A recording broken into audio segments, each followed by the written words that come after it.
বলেছে 8 এবং 9-এর মধ্যে কখন ঘড়ির দুটি কাঁটা পরস্পর বিপরীতে থাকবে। তাহলে আমাদের একই ব্যাপার, আগে কি দেখব, এখানে যে সংখ্যাটা থাকবে আর উপরের দিয়ে যে সংখ্যাটা থাকবে এই দুটোর যোগফল করে ইউনিট ডিজিটে কত আসতে হবে আমাদের 0।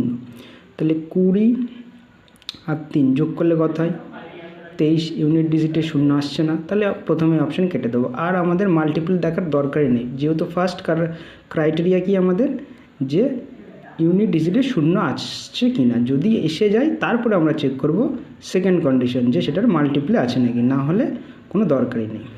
আচ্ছা সেকেন্ডটায় আসি, সেকেন্ড অপশানে কি বলছে, এখানে 10 এখানে 10 যোগ করলে কত হয় 20, ইউনিট ডিজিটে 0 আসছে, আবার 10-এর মাল্টিপ্লেও কত 10 আসে, 10 অক্ষে 10। তাহলে দেখুন এটা আমাদের দুটো ক্রাইটেরিয়াই ফুলফিল করছে, তাহলে এটাই আমাদের উত্তর হয়ে যাবে। তবু আমরা